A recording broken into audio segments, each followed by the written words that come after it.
Kcats here, and we are here for Scenario 2 Gloomhaven Jaws of the Lion setup.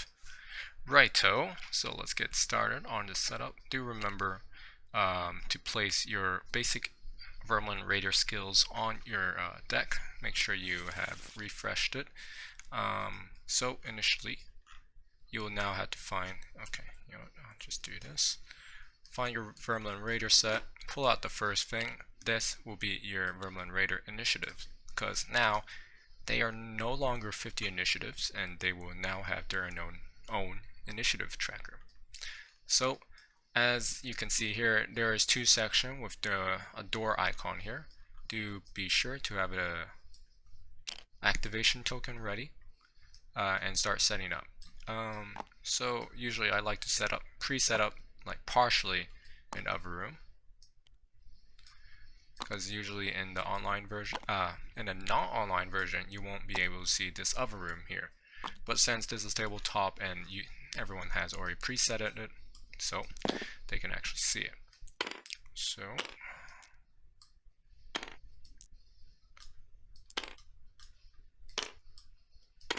be sure you remember your how the monster placements are. So like second bar is 2-player, third bar is 3-player, and fourth bar is 4 players. Here is your heroes.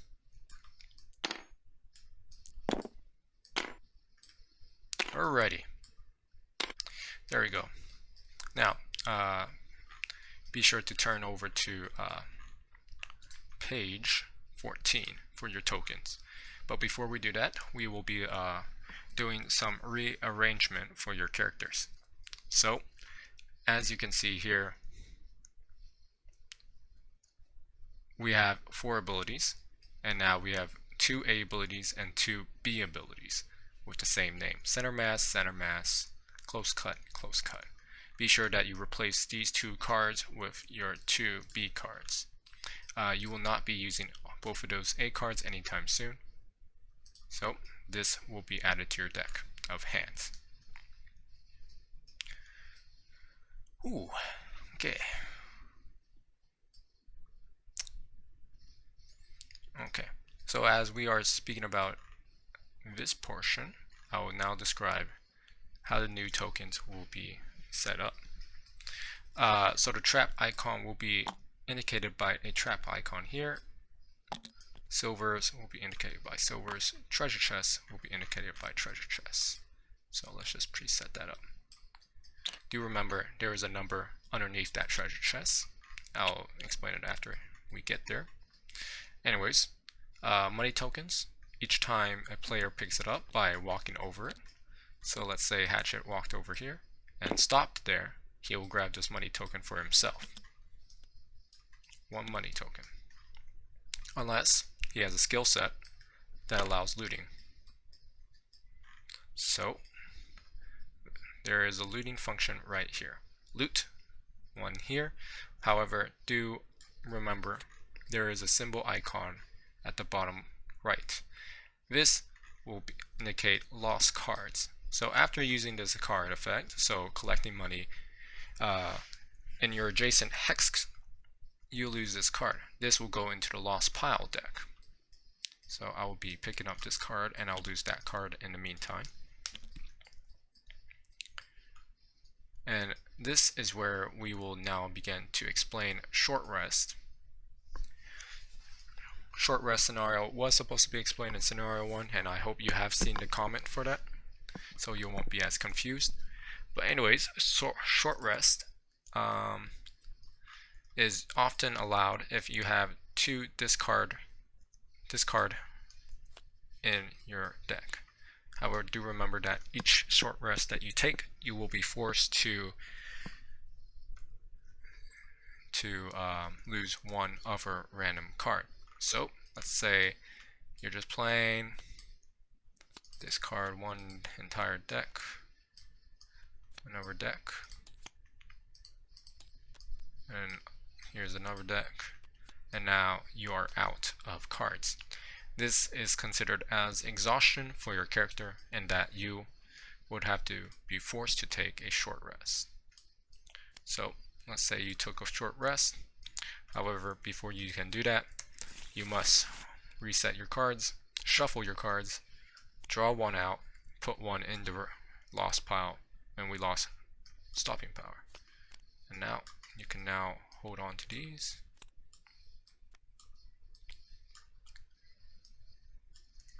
And that will be your short rest. If you wish to recover one of these cards back from your lost pile, you have to lose 1 HP. So I will be going to my character token, lose 1 HP, go back over here, take out all these cards, put them down, group them, shuffle, grab this card, put this right here, and put another random card in there. So, yep, that is how you recover one of your lost cards if you are interested in that card more than ever. Okay, hopefully that gets that out of the way. Alrighty.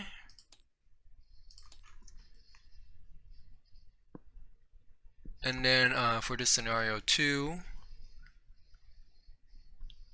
be sure to mark your character sheets as level 2.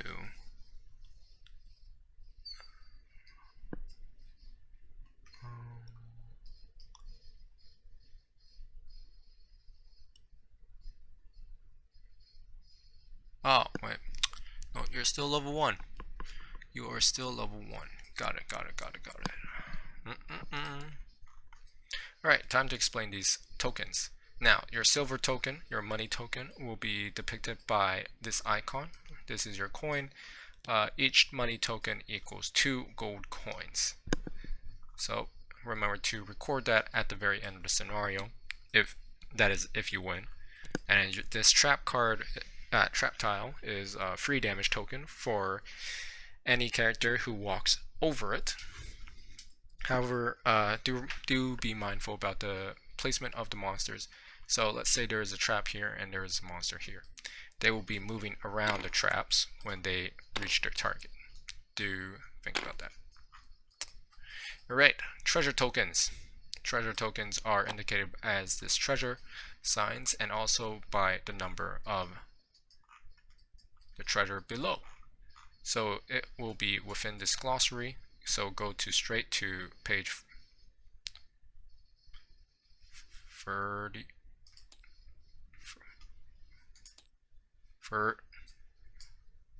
31 and look at page number 14. So it will be gaining free money tokens. So let's say Hatchet has this treasure and 1 silver coin. He'll gain free money tokens. Put this over here. You could yeah. Here we go. Each money token is 2 coins, and you will add that to your total gold after the scenario. Let's see if I missed anything. Oh, right, the doors. So let's say you defeated all the monsters here and done everything that you wanted to. Now you are walking through this little hatchet. The door will activate and then another round of initiative will begin after your battle in the front side, and all these monsters will be activated. So let's grab a copy and one more. Let's grab clone. There we go. Well, bam. All these monsters will activate and now will begin their initiative turn. So let's go back to learning the initiative. They will draw. So these monsters, as they are all the same, will draw 1 skill card. And they will not be able to move, apparently. 1 skill card will activate on all monsters here. And then you will do the initiative tracker. Okay, let's say put some cards here.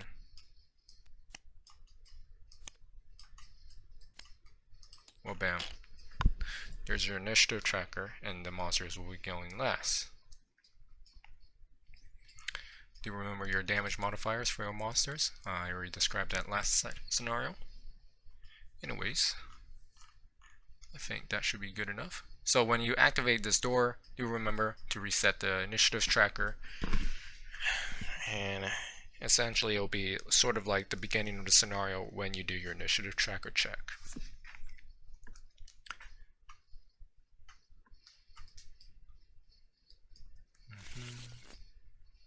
Alright, let's say you finished this scenario. Now you are able to check your rewards. Each character will have 25 gold. Item shop will open. So let's do this.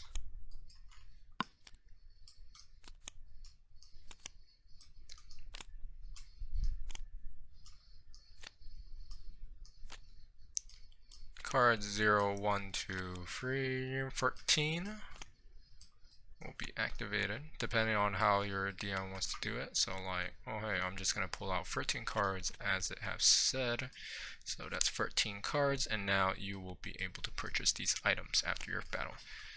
So let's say Hatchet, each character will get 25 gold based off the reward scenario.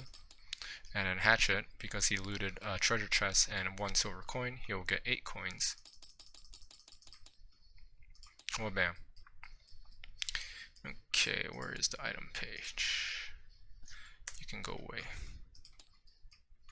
Alright, I'll teach you guys about the area effects later on. Where is the items? Where is the items? Alright, so each money token is worth 2 gold coins. Do remember that. Also, regarding to money, each character cannot share their monies. So here's an effect. Buying items, characters may pay gold value to transfer an item from the available item supply in the shop for their own supply. Okay, selling items. They can sell their items for half of the gold value. So let's say they're selling this cage eye goggles. According to, based on the DM, they could sell it for 15 gold or 20 gold or 10 gold, depending on their feeling. But usually it should be 15 to 20. Excuse me. Trading items. Each player can trade items between each other before the scenario happens, but they cannot trade gold. Do remember that. Now, I'll be teaching you guys about items. Alright, so these things will be working on this side. So let's say you bought this item. During your turn, gain shield 1 for the rest of the round. There you go, shield, and there is no shield icon. Just remember that. And then you will lose 30 gold for this item. I'm not going to click down for that. And let's say you have a power potion. Now, if you have noticed, there's icons at the bottom right, yeah? So let's see, where can I find one with just sustain?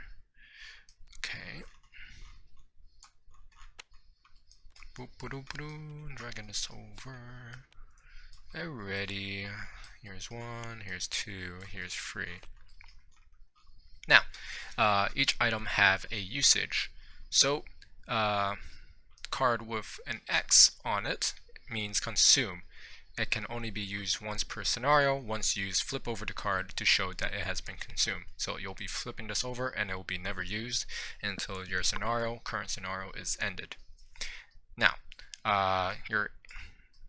any card that has spent, it will be rotated 90 degrees, and it can be recovered with long rests, which will be described in scenario 3. Iron helmet, as it is no icon, that means it will be persistent. So when attacked, consider any 2 times attack modifier attack card that enemy draws to be a 0 instead. Okay. Alrighty. Now let's go back to AoE damage. Okay, close cuts. Let's say your boys over here. We have close cuts right here. Close cuts. All enemies in the targeted area suffers free damage plus a separate modifier for each. So as you can see here, the gray icon will be indicating where your hero is standing. 2 red icon is indicating where the enemy will be standing. So he will be able to hit both of these enemies and they will suffer free damage plus a separate modifier. So you have to based on the DM, just declare on which enemy you are attacking. So let's say I'm declaring to hit Vermlin Raider number this guy. Draw 1. Oh, I get -2, -1, so that's only 2 damage. And draw 1 more. +1. Nice. I got 4 damage off of this. Dying, indeed. That is your AoE damage. Congratulations, you've learned AoE damage.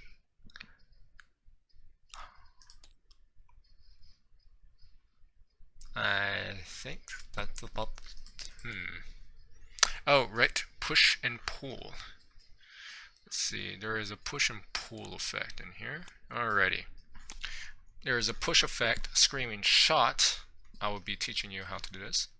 So let's say red guard's coming up on the Vermlin Raider, and he's using the screeching shot. As it is a ranged weapon, he will be playing as a disadvantage shot. So he'll be drawing 2 modified cards and getting the weaker of the version. So he'll miss in this case. But anyways, oh wait, yeah, he'll miss. But let's say for this action, he will be hitting. Yeah, he'll hit. He'll push him back 1 due to the pushing action, and it will be 1 damage.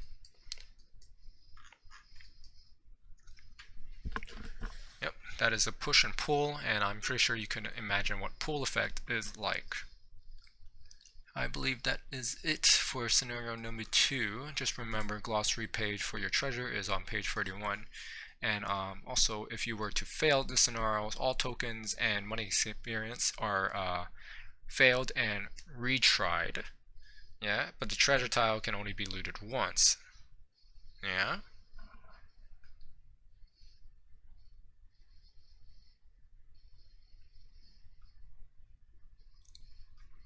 And there is also level 0 for the DM to just try it out. Alright, there is new negative conditions for the cards. So let's say there is a parry. There's a parry card in here somewhere. Should be in the special Vermlin skills.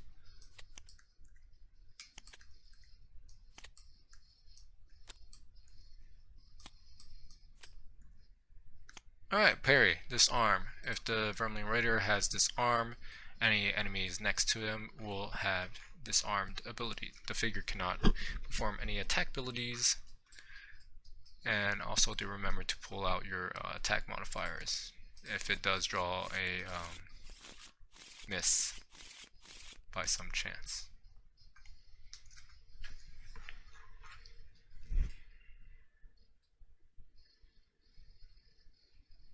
I think that is most of the things. Hopefully you guys understand how Scenario 2 will be played out. Scenario 3 will unlock some more blessings, advantages, disadvantages, mainly for the Void Warden to learn. I don't believe the Void Warden has anything. Okay, yeah, they do have a little bit of curse effects. Is this it? Nope. Wicked Strange. Okay, there's still beginners right here. They have strengthen, disarm. Yep. So they don't really learn any curse yet. So we'll wait for that next scenario in order to explain curse. Anyways, do enjoy your game, and I'll catch you all later. Ciao.